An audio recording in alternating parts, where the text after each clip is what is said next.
Hello everyone. Today we will talk about Firuza. Could a spy fall in love with a Padishah? What exactly did Firouze feel for Suleiman? What has been going on in Hurrem's soul for all these years? Why is Hatice so cruel to her brother? So let's start from the beginning. Firuza Khatun, a beautiful stranger who became Sultan Suleiman's favorite. Everything about this girl is strange and incomprehensible. It is unclear how she appeared in the series at all. The ship on which Firouze sailed crashed, the girl barely survived. Then a merchant bought it, and then Hurrem Sultan saw it. It was Hatice who bought the girl and took her to her palace. But here I have a question that I can't find an answer to. How is all this possible? If Firouze was a spy and she had been preparing to kill Suleiman for a long time, then why did she get into the palace so absurdly? After all, Hurrem could not see her, and the girl herself could be enslaved by a merchant who dragged her and other slaves to his home. How would she have been able to get into the palace then? Everything was clear with Siddiqa. She purposefully sought to get into the palace, but Firuza relied on fate. Well, okay, we realized that the spy girl got into the harem very strangely, but how she was not kicked out of there is also a question. The Persian princess had a tattoo on her neck. She could not pass the selection with such a mark. The girls who entered the Sultan's harem were examined from head to toe by doctors. They couldn't allow a concubine to have a tattoo. These are insults of the Padishah. Well, that's half the trouble. Suleiman did not notice her at all, although he loved her not once, but for years. But none of that matters. The audience has a dispute. Some believe that Firuza loved Suleiman, some believe that there was no love there. Most of them are inclined, of course, to the fact that there was no love there, and that's why. What does Firouze remember when it comes to Suleiman? Of course, his rings.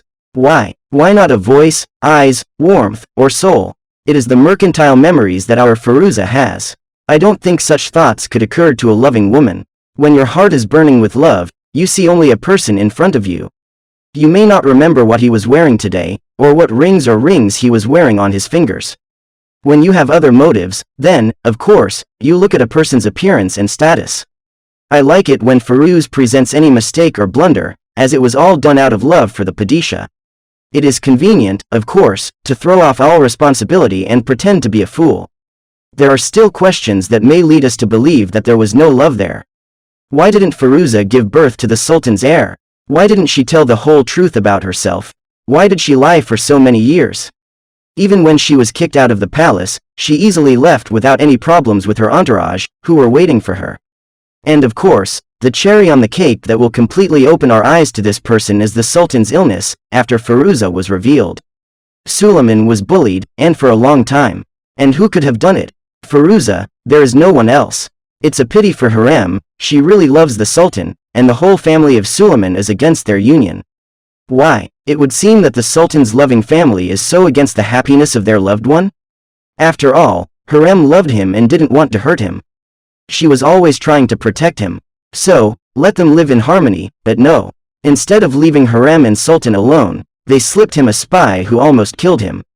Hatice wanted to take revenge on Hurrem so much for Ibrahim's cheating on her that she almost personally killed her brother. She did not regret what she had done. Hatice believed that if she felt bad, then everyone around her should suffer and entertain and soothe her. And here, someone dared to live and still love at the same time. What is most interesting, because Hurrem was right when she explained that it was not her fault that Ibrahim cheated on her. Hatice is guilty of cheating on herself, but it's easier to blame someone else than yourself. Therefore, we can safely conclude that Firuza had no love for Suleiman. She was only carrying out the task that had been assigned to her, and if it hadn't been for Hurrem, Firouze would have brought the matter to an end.